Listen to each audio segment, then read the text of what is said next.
হগিন্নির ভূতের নাম মিয়া খা, মানে ক্ষমতা পাইলে কি যে হয় দেখেন।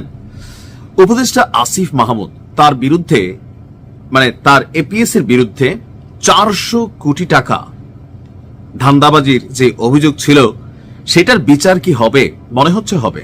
ডক্টর ইউনূসের সরকার আজকে কঠিন এক অ্যাকশনে গেছে, অনেকের মধ্যে টেনশন ঢুকে গেছে। ঘটনা কি হতে যাচ্ছে খেয়াল আছে আপনার?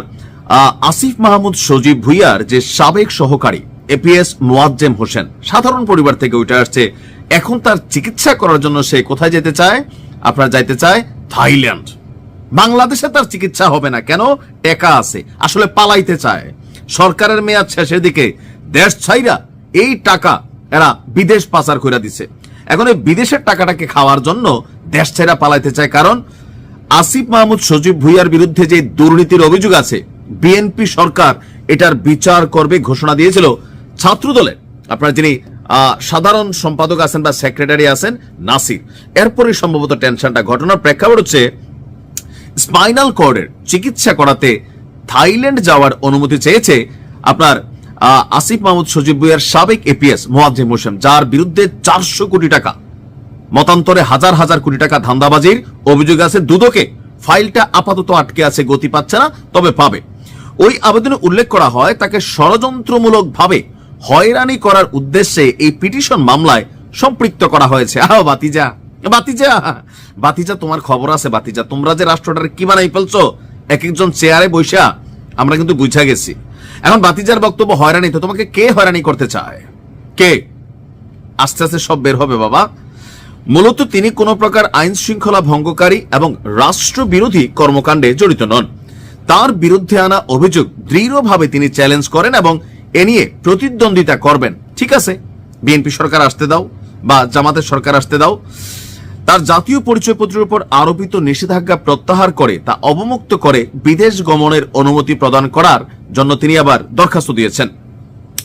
তিনি নাকি পরে গিয়ে স্পাইনাল কর্ডে আঘাত পেয়েছেন, সেখান থেকে ফ্লুইড বের হচ্ছে। এখন বাংলাদেশে কি চিকিৎসা নাই? এই সরকার কি স্বাস্থ্য মন্ত্রণালয়ের উন্নতি করে নাই নাকি না নিজেদের উন্নতি হয়েছে?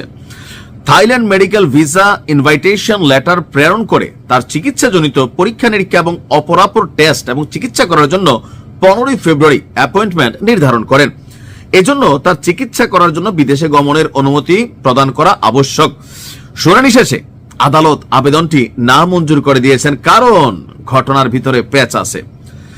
এই আসিফ মাহমুদ সজীব ভুইয়ার সাবেক এই এপিএস এর বিরুদ্ধে আপনার দেশ থেকে নিষেধাজ্ঞা রয়েছে। পাশাপাশি তার জাতীয় পরিচয়পত্র ব্লকের আদেশ দিয়েছিল আদালত। দুদকের উপপরিচালক মিনু আক্তার সুমির আবেদনের প্রেক্ষিতে মহানগর দায়রা জজ মোহাম্মদ জাকির হোসেন গালিবের আদালত এই আদেশ দেন। এ ভাগা যাবে না। এ ভাইগা গেলে এর যে বস বা আরো বস আছে উপরে কারা, সবগুলা কিন্তু বাইচা যাবে। কারণ কি, এই সে দেশটা পালাই যাবে। এখন সে এই টাকা নিয়ে কি আসিফ মাহমুদ সজীব ভুইয়ারে দিছে, নাকি সজীব ভুইয়া জানেই নাই? তার বক্তব্য যে সে জানে না, নির্দোষ হইতে পারে। আমাদের কথা হচ্ছে তাকে ধরা দরকার, তার কাছ থেকে তথ্য জানা দরকার।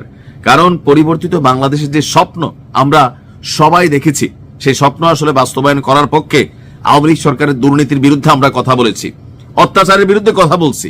এখন আমরা যাদেরকে বসাইলাম তারা নিজেরাই যদি চোর হয়, তো রাষ্ট্রের পরিবর্তন কারা করবে? আমি মনে করি খুবই সুন্দর একটা সিদ্ধান্ত হয়েছে। ইনভেস্টিগেশন নিরপেক্ষভাবে হতে হবে। ইউনূস সরকারের আমলে ইনভেস্টিগেশন কখনো নিরপেক্ষ হবে না, কারণ ইউনূস সরকারেরই অংশ ছিল আসিফ মাহমুদ সজীব ভুইয়া, নাহিদরা। সুতরাং এখানে নিরপেক্ষতার জন্য একটা রাজনৈতিক সরকার দরকার। যদি এরপরে আসিফ নির্দোষ হয়, অবশ্যই তার বিরুদ্ধে যে অভিযোগ আছে সেটা সরে যাবে। এপিএস মোয়াজ্জেম, তার বিরুদ্ধে যদি অভিযোগ না থাকে, প্রমাণিত হোক, দেশ ছেড়ে পালানোর সুযোগ দেওয়া যাবে না। ভালো থাকুন।